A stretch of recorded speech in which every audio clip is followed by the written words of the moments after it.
African Savanna Life and Death on the Open Plains Nature Animal Documentary.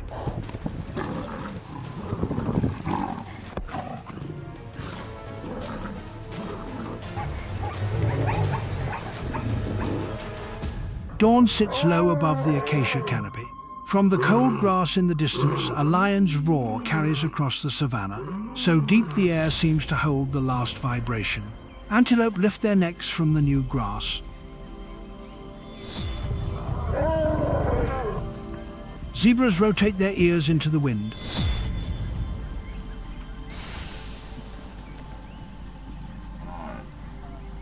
Hyenas stop moving and locate the sound source in a brief second. No animal needs to see Panthera leo. The entire grassland has already received the signal.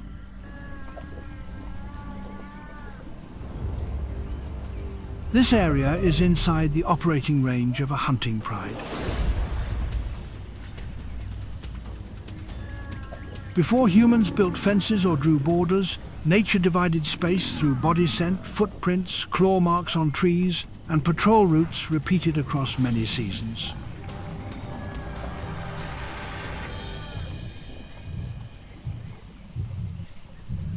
On the East African savanna, the lion is not only a symbol.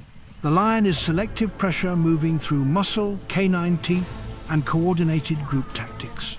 Every roar reduces one unnecessary collision. Every territory is held through energy, risk, and the ability to read the environment more accurately than a rival.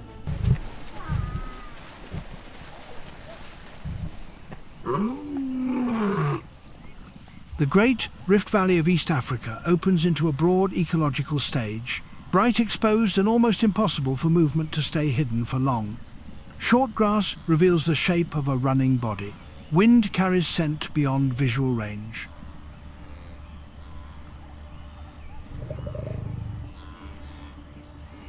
A dark form on the horizon can be a hunting opportunity or the first signal of an approaching confrontation.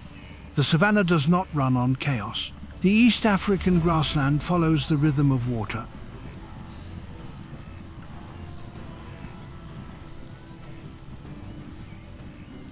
Rain returns, grass recovers. Grazing herds shift position.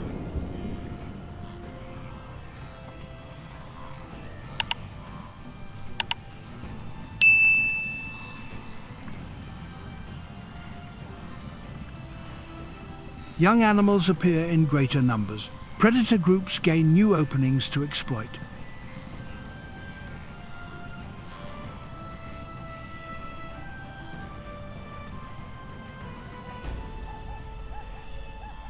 When drought extends, life compresses toward the remaining water points. Safe distance collapses. Endurance, neural reflex, and behavioral reading begin to decide which bodies keep moving.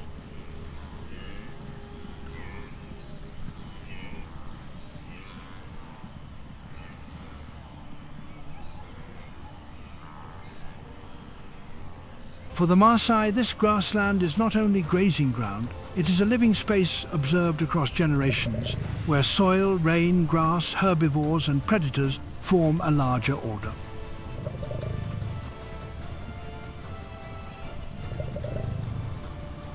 Inside that system, Panthera leo holds a special position. The lion does not control the savanna because it wins every encounter. Its presence matters more than any single hunt. A pride appearing near a valley can force antelope to change direction.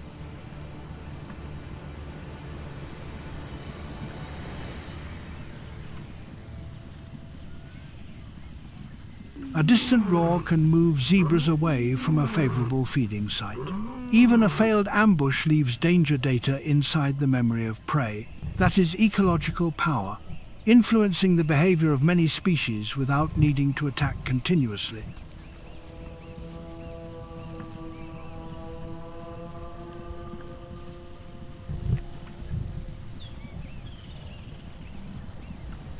Unlike most big cats which live alone, lions developed a true pride structure. Related lionesses often form the stable core, coordinating hunts,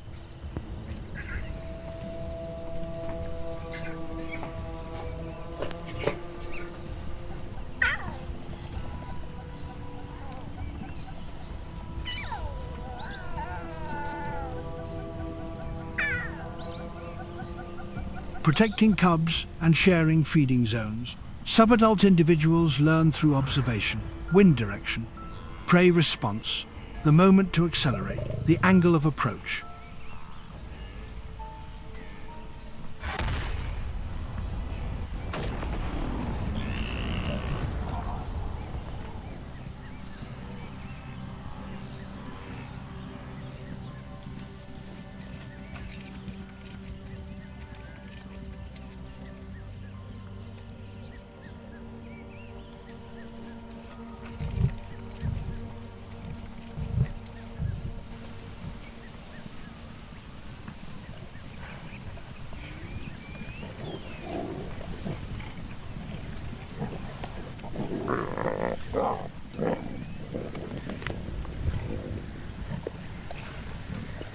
Male coalitions carry a different function.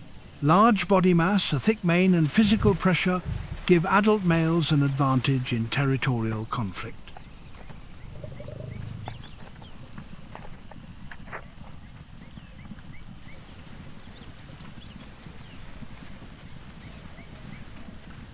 But the mane also makes the body easier to detect in tall grass, and greater weight reduces efficiency during long pursuit.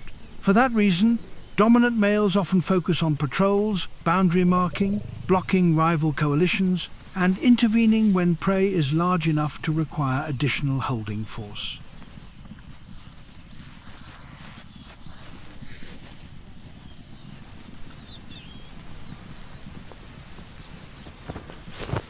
A roar on the savanna is an energy-saving tool. That sound carries information about body size, position, and territorial control.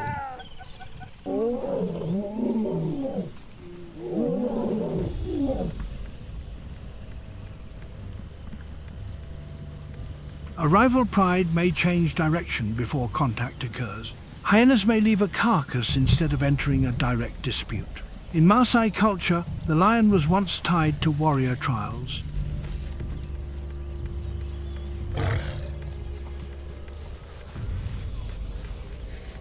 Today, indigenous knowledge has become a conservation tool through programs such as Lion Guardians. If lions disappear,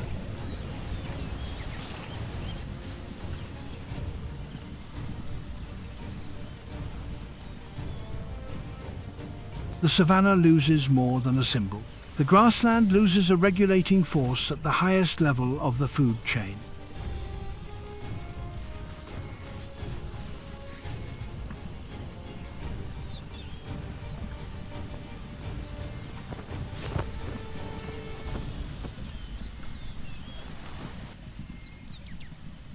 The acacia trunk bends before the crack can travel across the grassland. Living wood, too thick for an adult human to wrap both arms around, shifts under the weight of an African elephant. The cause begins with an ordinary act.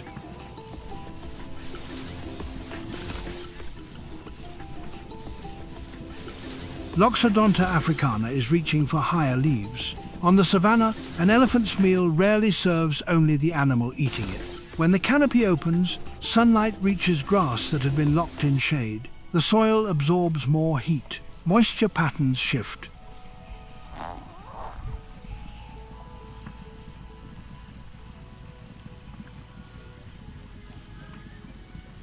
Grass seeds gain the conditions needed to germinate. Antelope move toward the new shoots. Zebras continue along the fresh food line. The movement routes of herbivores change, and predator ranges adjust behind them.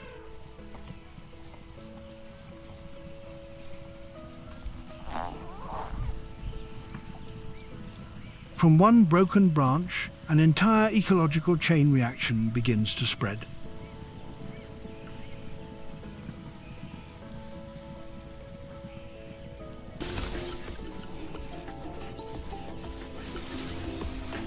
The African elephant is the largest land mammal on Earth, but size is only the most visible part of the system. The body mass of Loxodonta africana can restructure habitat in a way few land species can match. Dense brush opened, old trees fall, creating light gaps for the plant layer below.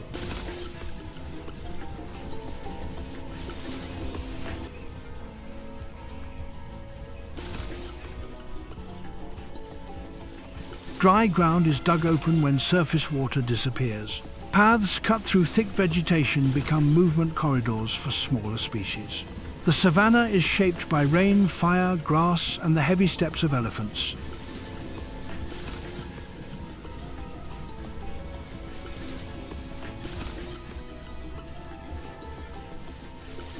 The large ears of Loxodonta africana do more than define its outline.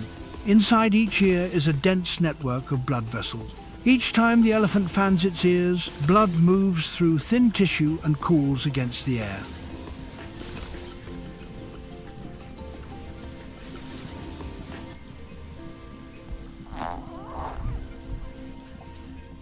Scale, thermal control determines whether it can keep moving, keep feeding, and lead the herd through dry country. The elephant trunk is a complex muscular system. This structure combines smell, touch, breathing, grip, and water transport.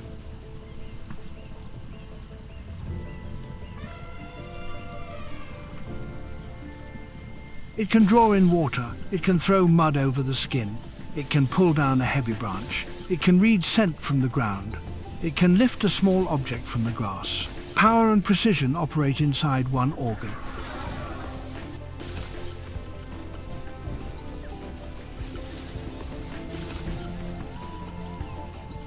Memory is another survival tool. Researchers have recorded that Loxodonta africana can retain mental maps of water sources, travel routes, and seasonal feeding areas.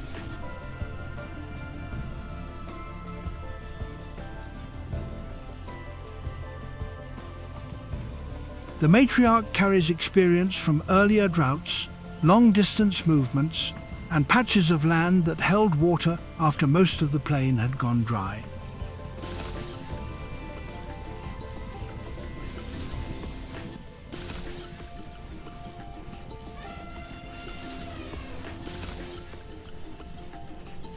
The herd follows that memory. Calves survive harsh seasons because of it. When an elephant dies, the herd may stop near the bones. Adult trunks touch what remains of the dead body. Researcher Cynthia Moss recorded this behavior across many years of elephant observation in Amboseli.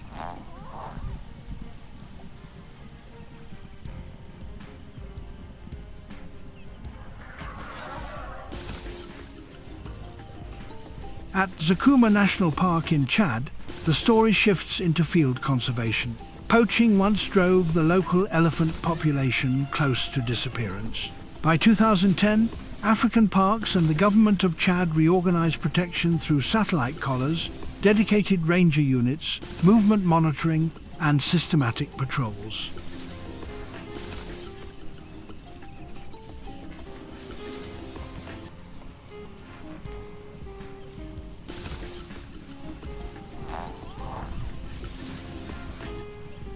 Zakuma's elephants recovered visibly after a period of severe collapse. When a matriarch dies, the herd loses more than one large body.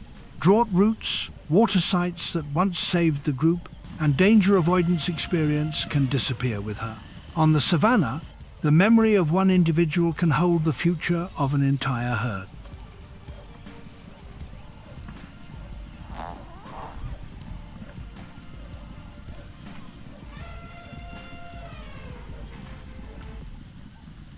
On the savanna horizon, the long neck of a giraffe rises above the low tree layer before most other species can register movement. The head turns slowly into the wind.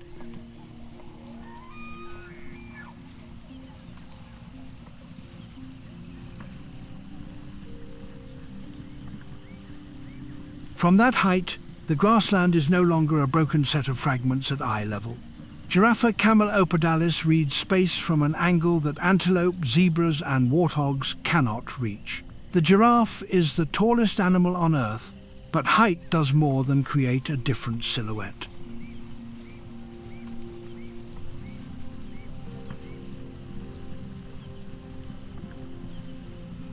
That advantage changes how it detects risk, reaches food, and survives in a predator-dense landscape.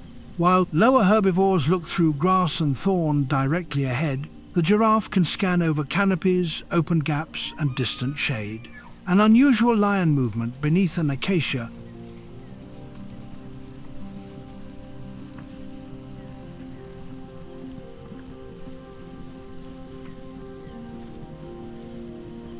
can be detected early from that elevated position. On open savanna, a few seconds of warning can be enough to break an entire hunt. Each giraffe carries its own coat pattern.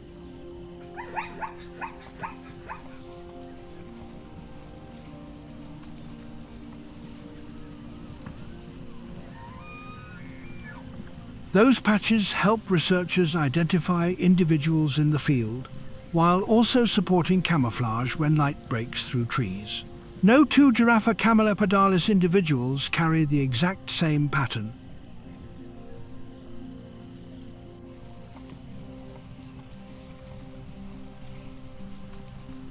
That identification mark is written directly onto skin and hair, like a biological map unique to each body. Extreme height always carries cost.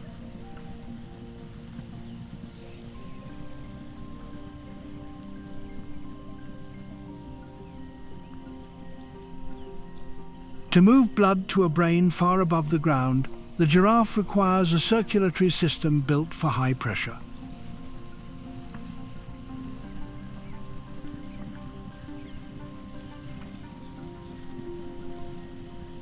A large heart generates blood pressure far higher than a human's, strong enough to push blood through the full length of the neck when the animal stands upright.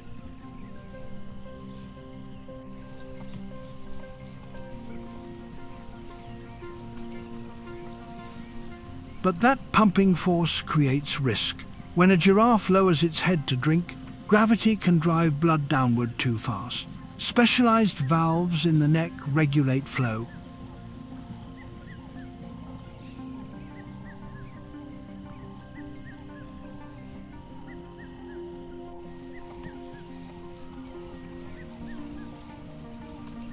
Preventing sudden pressure spikes and protecting blood vessels from damage. An act that appears simple, lowering the head to water, demands precise coordination between heart, vessels, neck valves, and body posture.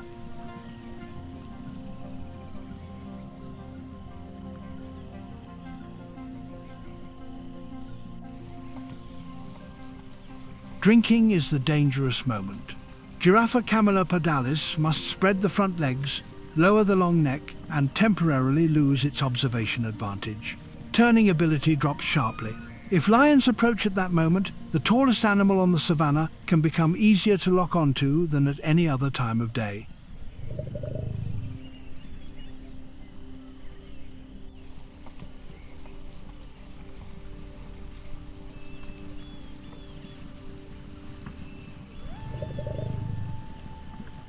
A major food source for giraffes is acacia foliage. That plant is not easy to exploit. Branches carry long, sharp thorns hard enough to damage soft tissue.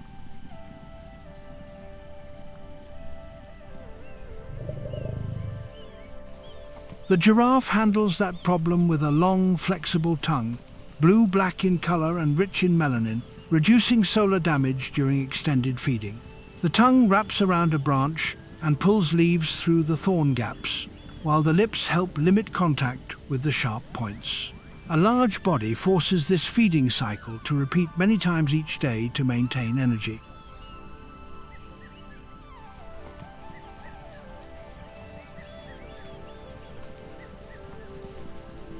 When predators close in, an adult giraffe does not always retreat immediately. Long legs, hard hooves, and heavy mass turn a kick into a dangerous close-range defensive response.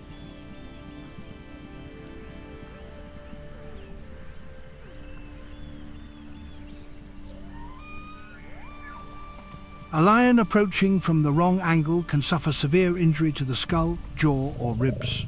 For a predator, a large meat opportunity always carries the risk of losing hunting capacity for the days that follow. In the Kalahari, the San people preserve the giraffe in ritual memory and ancient rock art.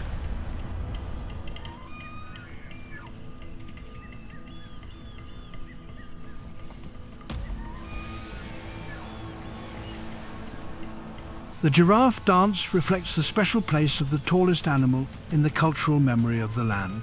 On the savanna, Giraffa camelopardalis does not dominate through roaring or group force. Its advantage comes from vision, access to the high feeding layer, and the ability to make predators calculate carefully before closing in.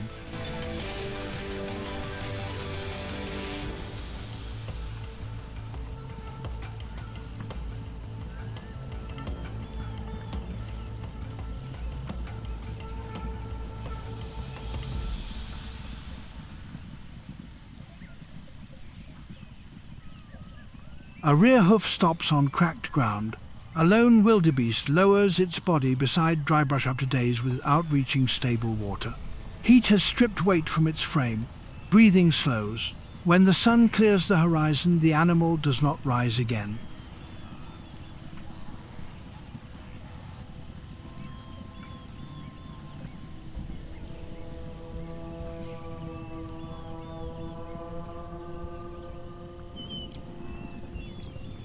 Across the wide plains of Uganda, peace exists only in brief intervals.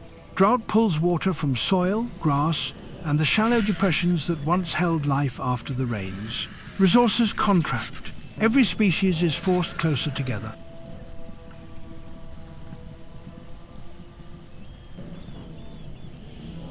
The distance between predator and prey collapses. Conflicts that usually remain beneath the surface of the savanna begin to show.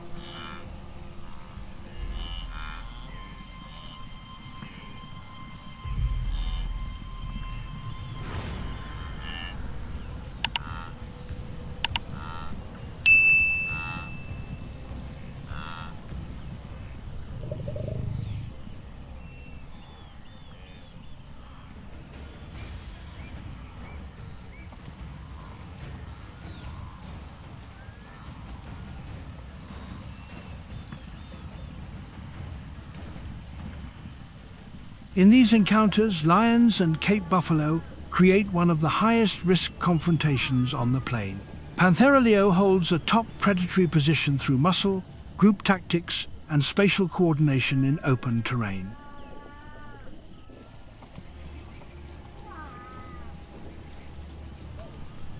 The Cape buffalo is a target capable of lethal injury. At nearly 2,000 pounds, with a thick neck, heavy forequarters and curved horns, it is prey that no lion can approach from the wrong angle. The hunt begins before the charge.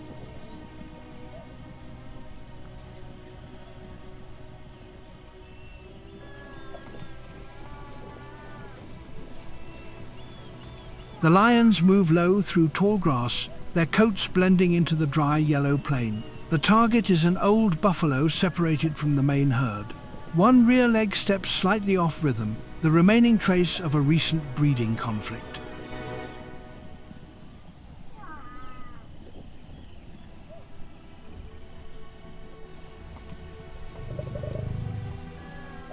To lions, a minor injury can turn a massive body into a possible target. Wind direction is tested. The prey's path is read through the cadence of its steps. The gap between the old bull and the main herd becomes the decisive data. Lionesses spread toward both flanks. The male holds behind, cutting off the retreat line back to the herd. The attack opens in seconds. The old buffalo rotates slowly. One lioness locks onto the hip.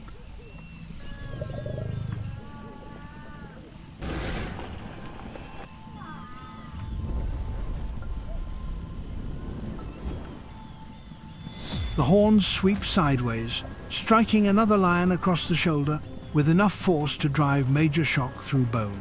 Dust bursts around colliding bodies.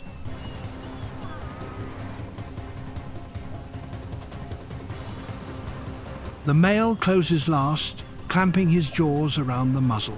The muzzle clamp blocks airflow and reduces the buffalo's ability to counter with the head.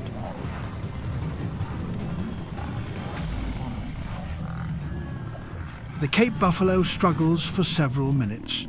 Muscle still fires, hooves still tear into the ground, but oxygen no longer reaches the lungs at a sustainable rate. Resistance begins to drain away. The meal leaves a visible cost on the hunters.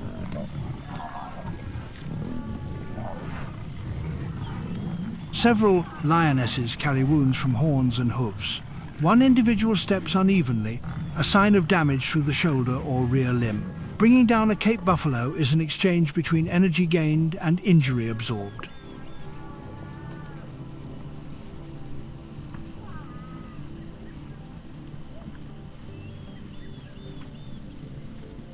When the elephant herd leaves the dry riverbed, dust still hangs in the air. The small water holes opened by Loxodonta africana have not disappeared. Inside the hot sand,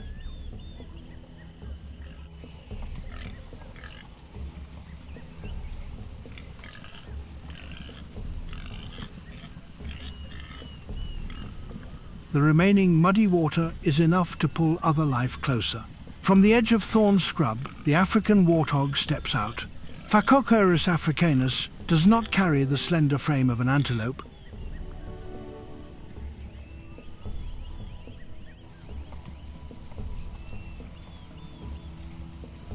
It does not hold the overwhelming mass of a Cape buffalo.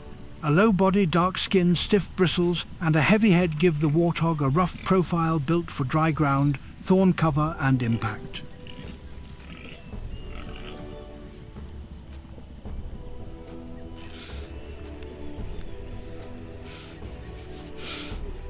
Thick skin reduces damage when the body pushes through brush or scrapes against hard soil. A powerful snout breaks compacted earth to uncover roots, tubers, shoots, and nutrients hidden below the surface.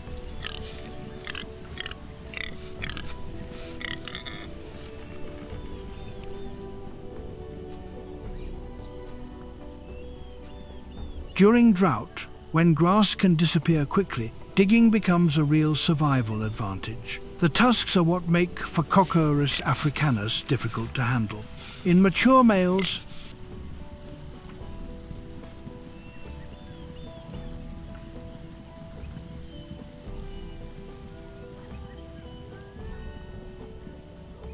curved tusks project from both sides of the muzzle like a defensive system already armed. The weapon is maintained through ordinary daily movement. When the African warthog feeds, snorts, opens its mouth, or vocalizes, the lower tusks grind against the upper tusks.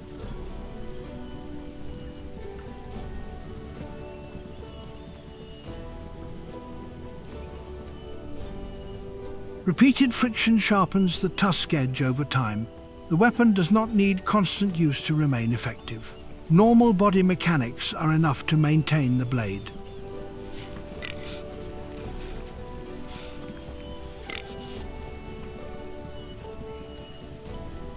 For a lioness, young warthogs are more accessible targets. Smaller bodies, incomplete reflexes, and limited terrain experience make juveniles easier to separate from the group.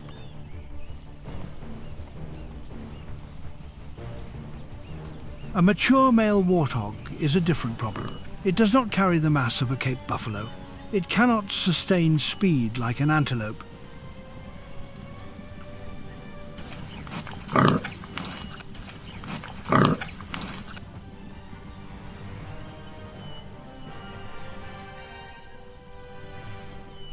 If forced into a burrow, the tactic changes completely. The African warthog backs in. The head and tusks face the entrance. The narrow opening becomes a defensive point. Any predator trying to drag Phacochorus africanus out must place its face, eyes, and neck inside the most dangerous zone.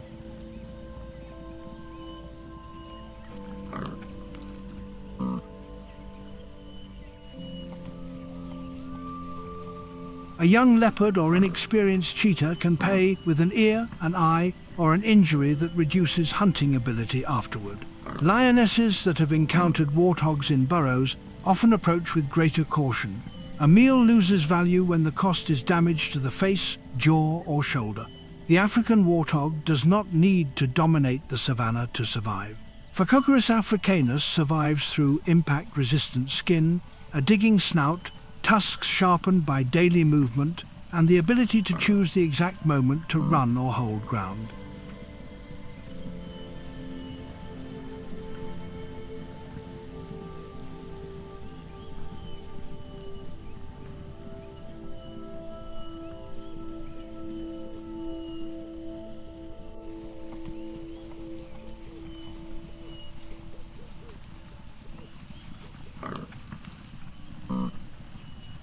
The first hoof strikes dry ground. A second later, the entire plainsborough herd changes direction. Necks rise, ears rotate into the wind.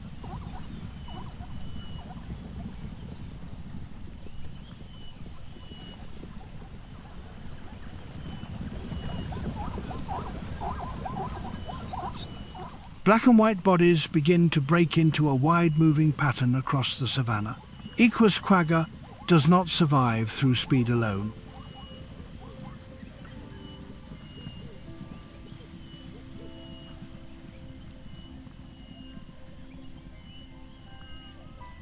On open ground, where lions can watch from distance and leopards can ambush from the edge of brush, running in a straight line is not enough to protect the herd.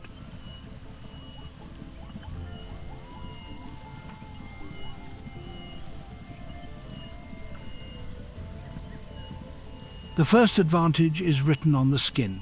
The black and white pattern of the plains zebra does more than identify individuals.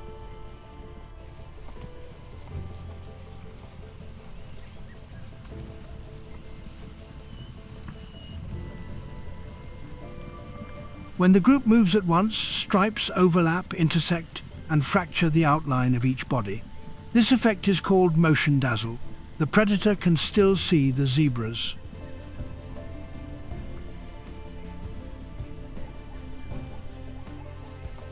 The problem is locking onto one target inside that disorienting moving mass.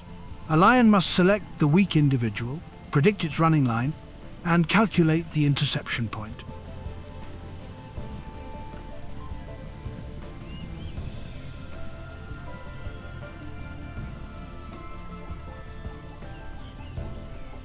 When Equus quagga changes direction repeatedly, cuts across other bodies and distorts the formation, that calculation becomes harder. The more stable the herd rhythm remains, the harder it is to separate weakness from the group.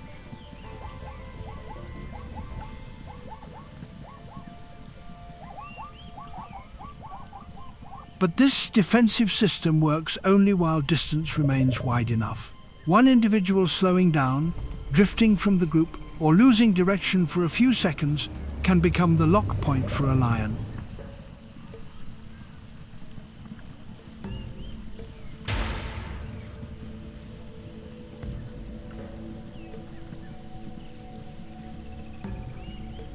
From that moment, the hunt is no longer aimed at the herd. It narrows to one body.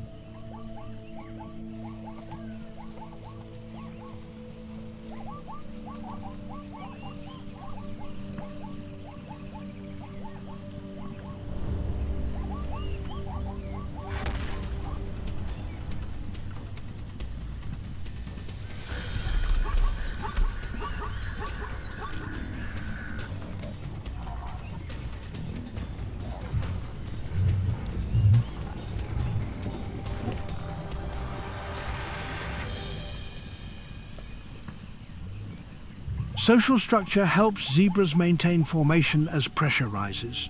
A group is often controlled by a mature stallion, while mares and foals are held in safer positions during movement. When danger appears,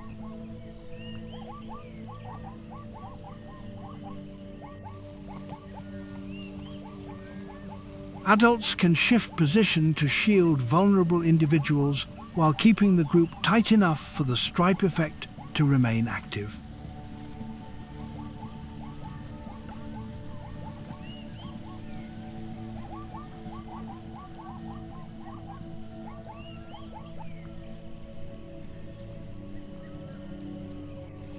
During major migrations, Equus quagga often moves with Wildebeest.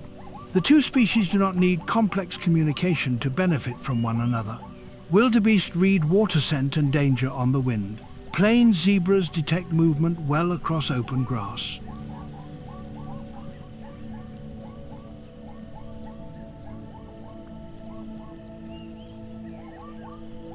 When they move together, both groups expand their natural warning system. Along the edge of the herd,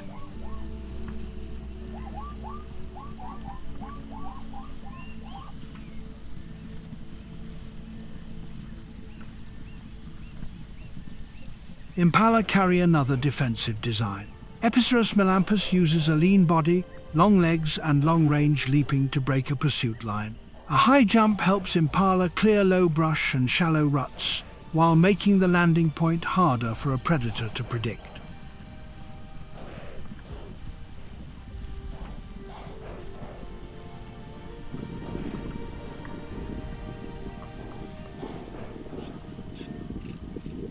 On the savanna, each species preserves a different solution to the same pressure.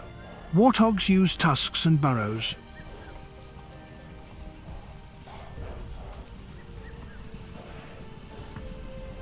Zebras use numbers pattern and rear impact. Impala use launch angles, speed and directional change to avoid becoming an easy target inside a predator's visual field.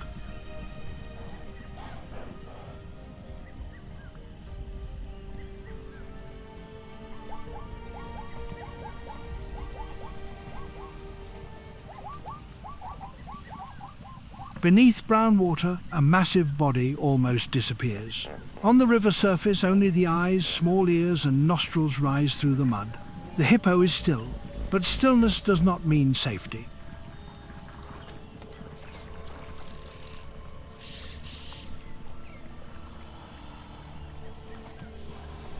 Behind the riverbank, drought has pulled most of the moisture from the grassland.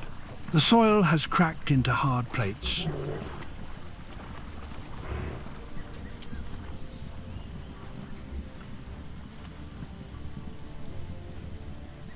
Small waterholes shrink, leaving the smell of hot mud and decaying vegetation under the sun. From distance, antelope, zebras, buffalo, and weakened young begin moving toward the Nile. Water pulls every living body into the same narrow edge.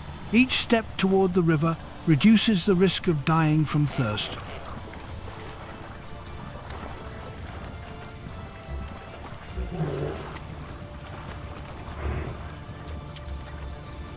While also pushing prey into the control zone of species already waiting beneath the surface.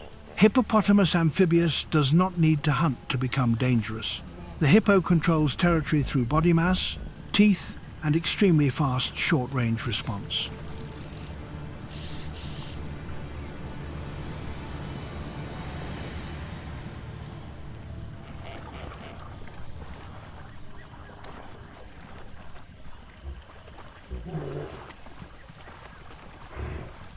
On land, a hippo can drive forward near 20 miles per hour across short distance. On slick mud, that speed is enough to erase safe space before another animal can rotate away.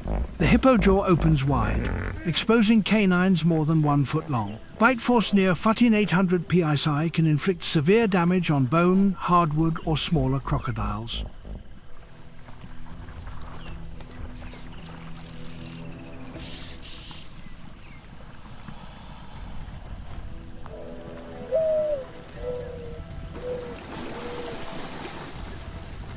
During drought, water becomes a compressed resource. Any animal stepping down to drink enters the same zone the hippo uses to cool its body, keep skin hydrated, and maintain position in the river.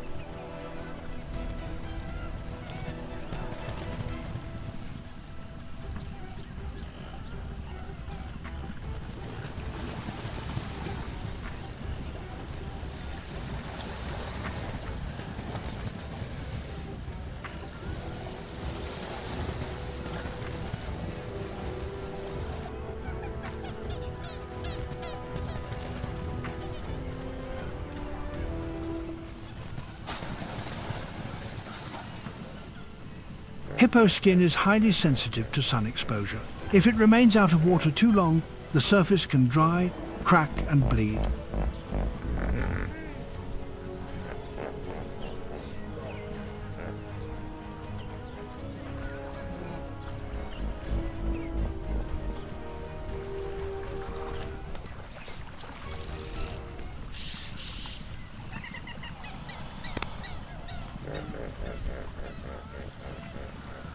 At night, Hippopotamus amphibius leaves the river to consume nearly 90 pounds of grass, but every movement across dry ground costs energy.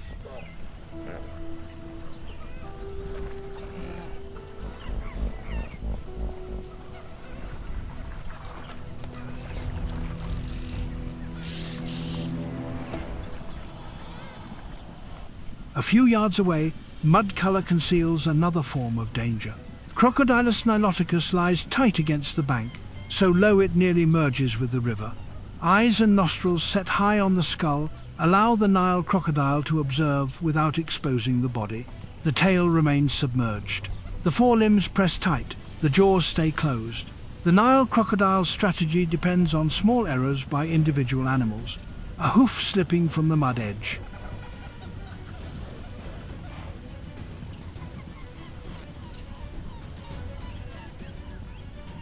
A neck lowering too far, a juvenile pushing out from herd protection. Water erupts for one brief second, the jaws close with force near 5,000 psi.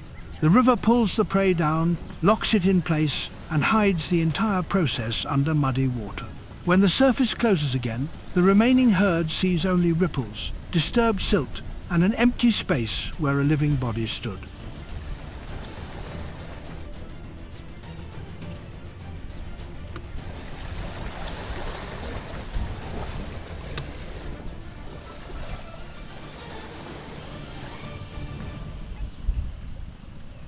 The riverbank settles after the violence at the waterline.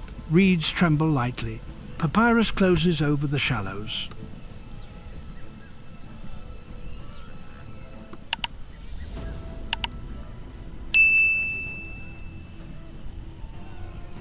Inside that grey-green cover, the shoebill Balaeanoceps rex stands almost absorbed into the swamp. The neck stays vertical, the head tilts slightly downward. The broad bill points toward the mud in front of it.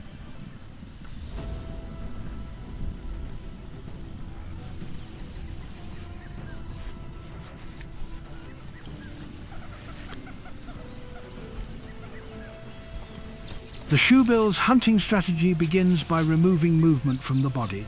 The surface barely breaks. The feet hold position. Muscle suppresses reflex long enough for lungfish, frogs, or smaller fish to miss the danger signal. When a lungfish rises to breathe, the head drops in one short, heavy, precise line. The bill cuts through the water and locks the prey before the mud can close again.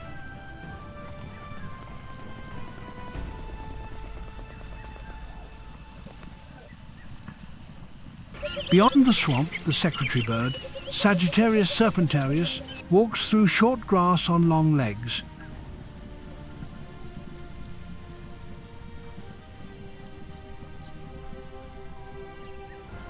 Its eyes track every small disturbance in the vegetation. When a snake exposes position, the bird advances in short steps, controls distance, and stamps down on the head or neck.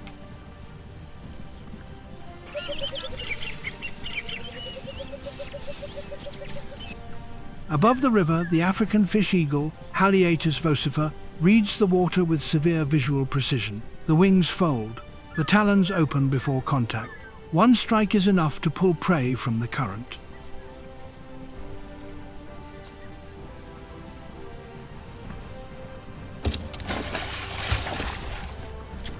After the large mammals, the Nile shore keeps operating through smaller tactics. Stillness, correct angle. A fall from the sky at the exact second.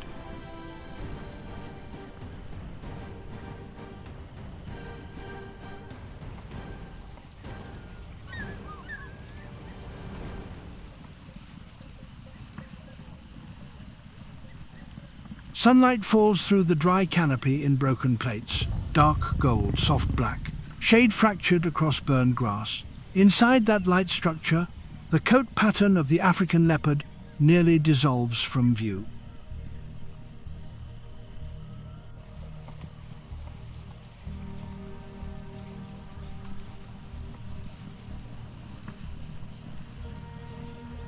Panthera pardus does not need to vanish completely. It only needs the body outline to break long enough for prey to lose the true position.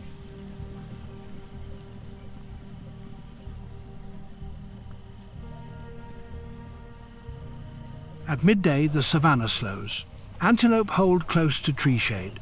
Monkeys reduce movement across exposed branches.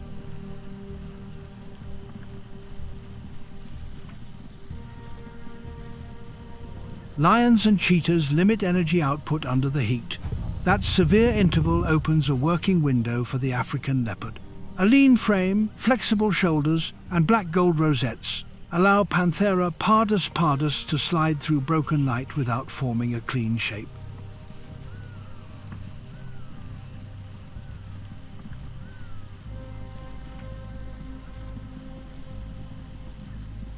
The leopard does not depend on group force. The strategy of this big cat is built on short distance, sealed approach angles, and one burst fast enough to end the event before the alarm spreads.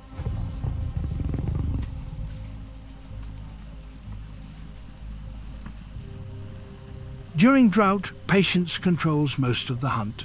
A leopard can remain under a tree or inside brush for a long time, holding the body so still that insects land on the coat without exposing a reaction.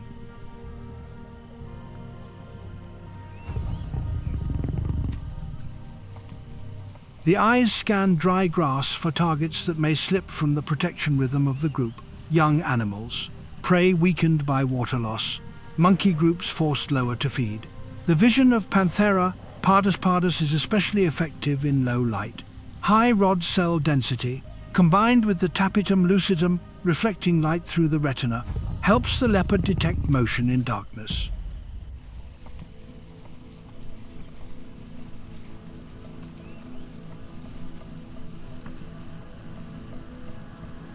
But at midday, the advantage does not come from darkness. It comes from the fatigue of other species. One small error in formation, one body falling behind, or one branch moving at the wrong time can let the leopard turn short distance into a terminal strike.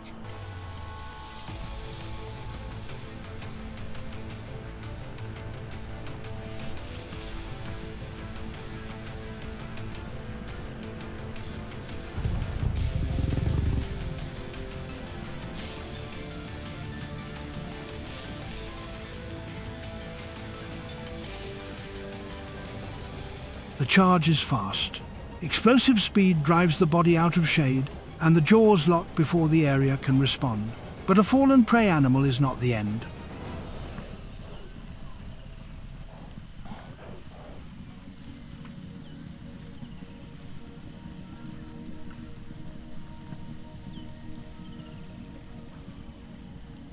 On the savanna, blood is an open signal.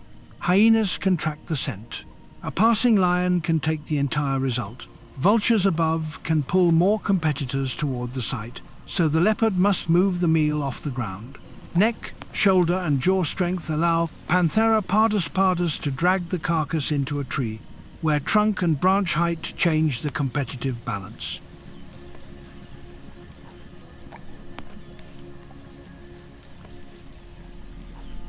Tree selection has to be precise. The canopy must be thick enough to hide the carcass from vultures. The branch must be strong enough to hold the weight. The height must rise beyond hyena reach. In the wrong position, victory can turn into stolen meat. When conditions align, the leopard can hold the carcass for days. Below, hyenas may pass without access.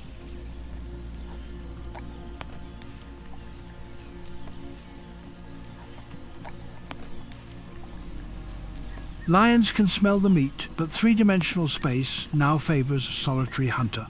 Leopard territory is marked through scent, urine, and claw marks on tree trunks. Humans may miss those signals. Other species do not. Fresh scratches, strong odor on bark, and repeated hunting routes all declare the same message. This area lies inside the operating range of Panthera pardus pardus.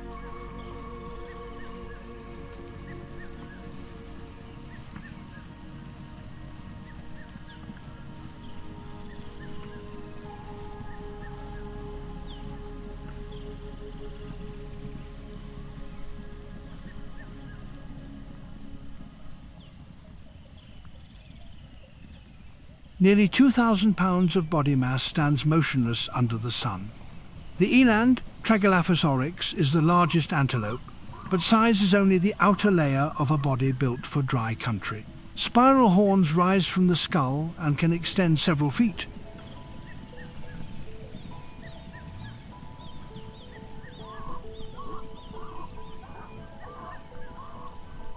Creating a dangerous barrier when predators close in. The real strength of the eland lies in heat tolerance and water conservation. When the savanna enters its hottest hours,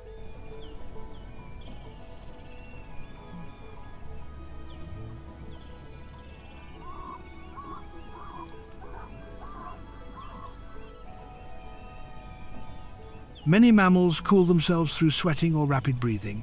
Both systems spend water. Tragelaphus oryx uses another strategy. It allows body temperature to rise above normal during the day, then releases stored heat when night air cools. This mechanism reduces water loss during severe drought. When lions, hyenas and many grazers are pulled toward the last waterholes, eland can still move through drier zones.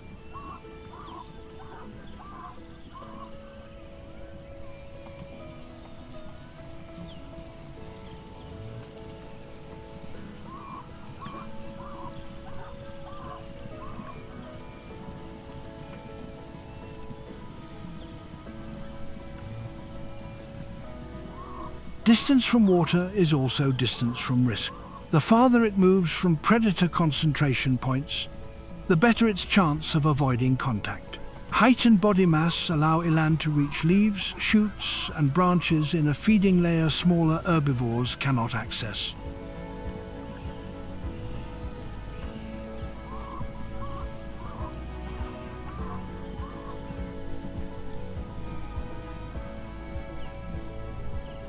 When low grass disappears under heat, that higher feeding layer becomes an important reserve. The eland survives by reducing competition, conserving water, and exploiting resources many other species leave behind. Still, a large body attracts large predators.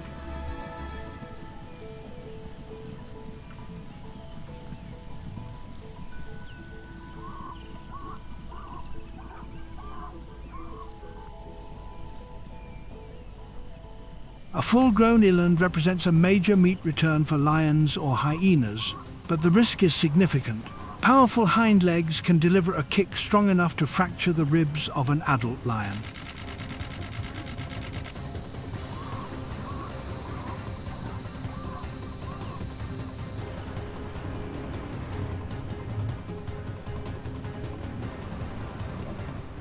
Spiral horns can open deep wounds if a predator approaches from the wrong angle.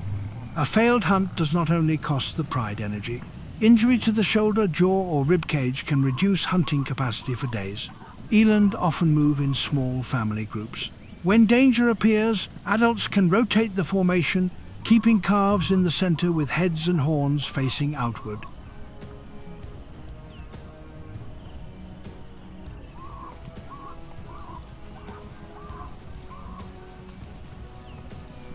On the savanna, that is the cold exchange between energy, injury, and the capacity to keep existing.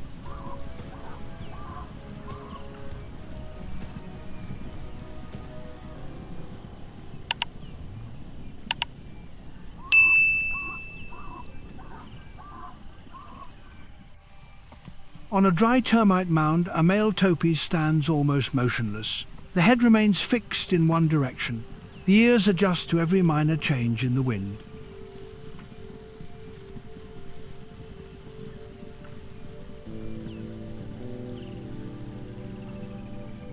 Damaliscus lunatus is not the largest grazer on the savanna, but its advantage lies in position, eyesight, and the ability to detect disturbance before danger closes in.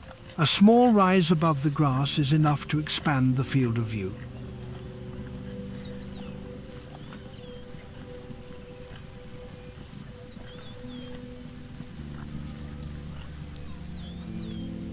From that mound, a topi can read abnormal movement in the grass, a sudden shift in bird flight, or a low shadow cutting along the edge of brush. When the male detects a predator signal,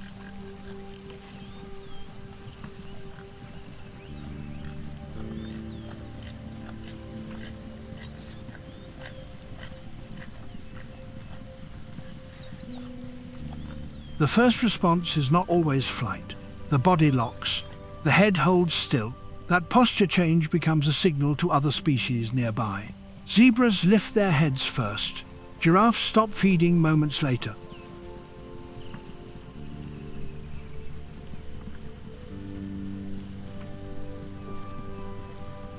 Without a clear alarm call, an entire multi-species cluster can shift into vigilance because one watch point changes behavior.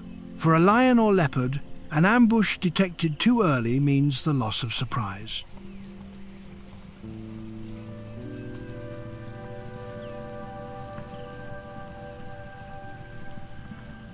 The energy cost of the hunt is no longer worth the expenditure. Topi are well adapted to dry grassland and unstable water access.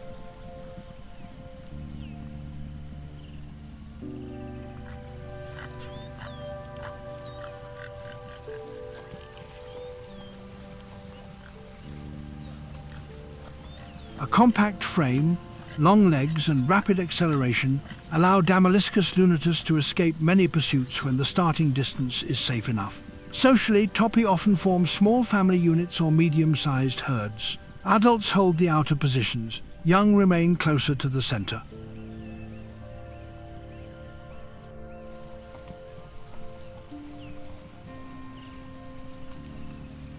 That structure does not turn Topi into direct opponents of predators, but it increases early threat detection and lowers the chance of juveniles being separated from the group.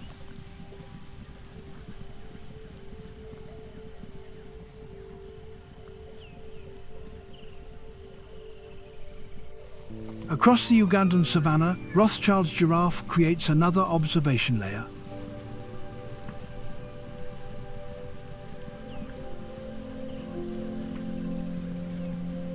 Giraffa camelopardalis rothschildi rises above low scrub with a long neck, high legs and a distinct patch pattern. Height opens a feeding zone most grazers cannot exploit.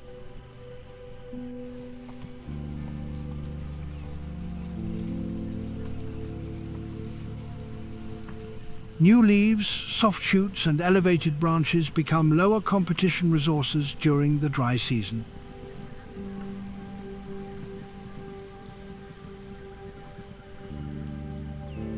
The slow movement of Rothschild's giraffe does not mean weak awareness. From that height, it can detect lions beneath acacia shade, leopards near the tree line, or abnormal motion among grazing herds from long range. Each time a giraffe stops feeding and fixes its eyes on one point, lower species in the area receive an indirect signal.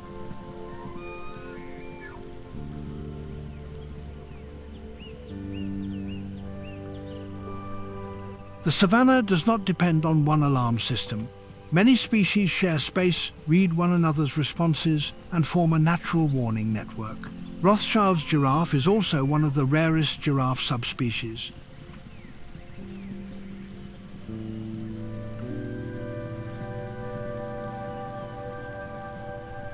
Wild populations once declined severely because of habitat loss, hunting, and pressure from human activity.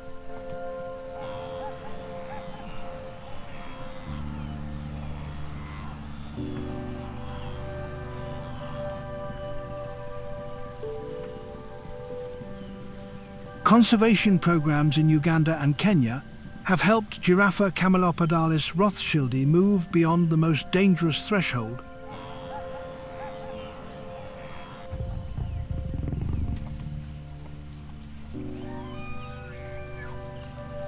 Though its restricted range still keeps the subspecies vulnerable.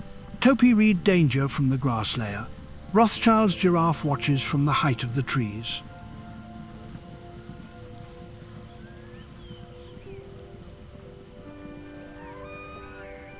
Neither dominates the savanna through fangs or predatory force. Both create a living information layer for the ecosystem.